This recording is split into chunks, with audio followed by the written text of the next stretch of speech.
जय श्री कृष्ण सभी भक्तजनों को। आज हम माघ मास महात्म्य का दूसरा अध्याय सुनेंगे। बोलो श्री कृष्ण भगवान की जय।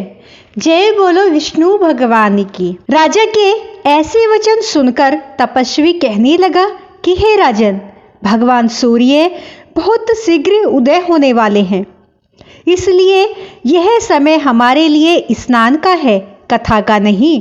सो आप स्नान करके अपने घर को जाओ और अपने गुरु श्री वशिष्ठ जी से इस महात्म्य को सुनो। इतना कहकर तपस्वी सरोवर में स्नान के लिए चले गए और राजा भी विधि पूर्वक सरोवर में स्नान करके अपने राज्य को लौटा और रानीवास में जाकर तपस्वी की सब कथा रानी को सुनाई।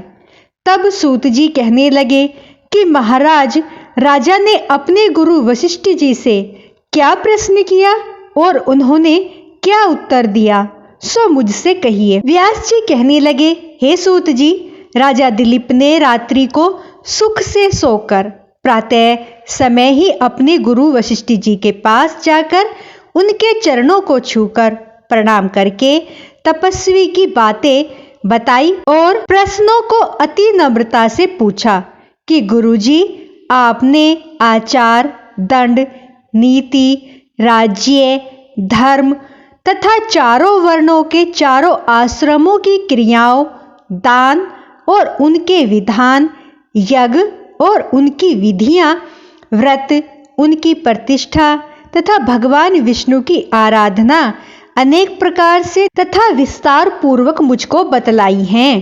अब मैं आपसे माघ मास के स्नान के महात्म्य को सुनना चाहता हूँ। सो हे तपोधन, विनय करता हूँ कि आप नियम पूर्वक इसकी विधि मुझे समझाइए। गुरु वशिष्ठ जी कहने लगे कि हे राजन, तुमने दोनों लोकों के कल्याणकारी, वनवासी तथा गृहस्थियों के अंतःकरण को पवित्र करने वाले माघ मास के स्नान का बहुत सुंदर प्रश्न पूछा है। मकर राशि में सूर्य के आने पर माघ मास में स्नान का फल गो, भूमि, तिल, वस्त्र, स्वर्ण, अन्न, घोड़ा आदि दानों तथा चंद्रायन और ब्रह्मकूच व्रत आदि से भी अधिक होता है। वैशाख तथा कार्तिक में जप, दान, तप और यज्ञ बहुत फल देने वाले हैं, परंतु माघ मास में इनका फल बहुत ही अधिक होता है। माघ में स्नान करने वाला पुरुष राजा और मुक्ति के मार्ग को जाने वाला होता है। दिव्य दृष्टि वाले महात्माओं ने कहा है कि जो मनुष्य माघ मास में सकाम या भगवान के निमित्त नियम पूर्वक माघ मास में स्नान करता है, वह अनंत फल वाला होता है। उसको शरीर की शुद्धि, प्रीति, ऐश्वर्य तथा चारों प्रकार के फलों की प्राप्ति होती है। अदिति ने 12 वर्ष तक मकर संक्रांति में अन्न त्याग कर स्नान किया। इससे तीनों लोकों को उज्जवल करने वाले 12 पुत्र उत्पन्न हुए। माघ में स्नान करने से रोहिणी, सुभगा, अरुंधति दीनशीलता हुई और इंद्राणी के समान रूपवती होकर प्रसिद्ध हुई।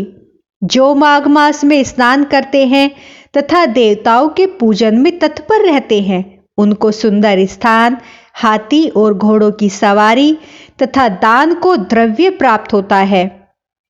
अतिथियों से उनका घर भरा रहता है और उनके घर में सदा वेद ध्वनि होती रहती है। वह मनुष्य धन्य है जो माघ मास में स्नान करते हैं, दान देते हैं तथा व्रत और नियमों का पालन करते हैं और दूसरों के पुण्यों के क्षीण होने से मनुष्य स्वर्ग से वापिस आ जाता है। परंतु जो मनुष्य माघ मास में स्नान करता है, वह कभी भी स्वर्ग से वापस नहीं आता। इससे बढ़कर कोई नियम, तप, दान पवित्र और पाप नाशक नहीं है। भृगु जी ने मणि पर्वत पर विद्याधरों को यह सुनाया था। तब राजा ने कहा कि ब्राह्मण भृगु ऋषि ने कब मणि पर्वत पर विद्याधरों को उपदेश दिया था, सो बताइए। तब ऋषि जी कहने लगे कि राजन, एक समय 12 वर्ष तक वर्षा न होने के कारण, सब प्रजा क्षीण होने के कारण संसार में बड़ी उद्विग्नता फैल गई। हिमाचल और विंध्याचल पर्वत के मध्य का देश निर्जन होने के कारण श्राद्ध, तप तथा स्वाध्याय सब कुछ छूट गए। सारा लोक विपत्तियों में फंसकर प्रजाहीन हो गया। सारा भूमंडल फल और अन्न से रहित हो गया। तब विंध्याचल से नीचे बहती हुई नदी के सुंदर वृक्षों से आच्छादित अपने आश्रम से निकलकर श्री भृगु ऋषि अपने शिष्यों सहित हिमालय पर्वत पर गए।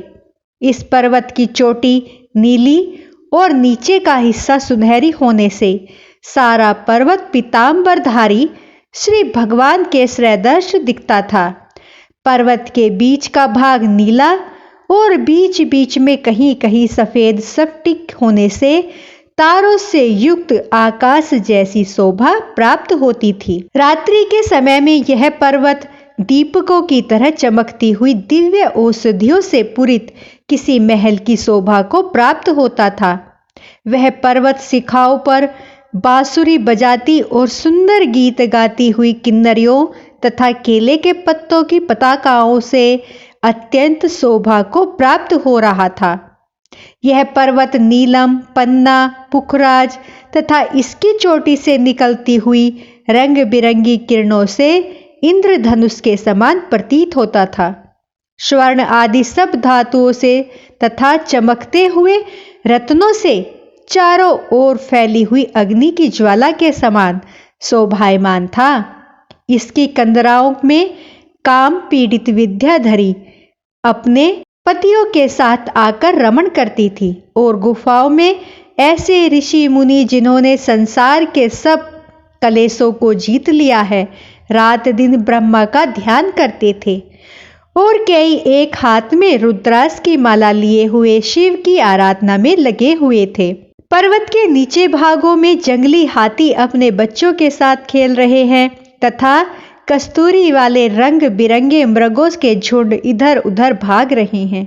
यह पर्वत सदा राजहंस तथा मोरों से भरा रहता है। इसी कारण इसको हेमकुंड कहते हैं। यहाँ पर सदैव ही देवता, ग्राहक और अप्सरा निवास करते हैं। तो बोलो श्री कृष्ण भगवान की जय, विष्णु भगवान की जय। तो भक्तों, आज हमारा दूसरा अध्याय यहीं पर समाप्त होता है। कल हम तीसरे अध्याय के साथ नई वीडियो के साथ फिर से मिलेंगे। मेरी वीडियो आपको पसंद आई हो तो प्लीज़ दोस्तों लाइक, सब्सक्राइब, शेयर जरूर करें और कमेंट बॉक्स पर जय श्री कृष्ण जरूर लिखें। तो बोलो जय श्री कृष्ण।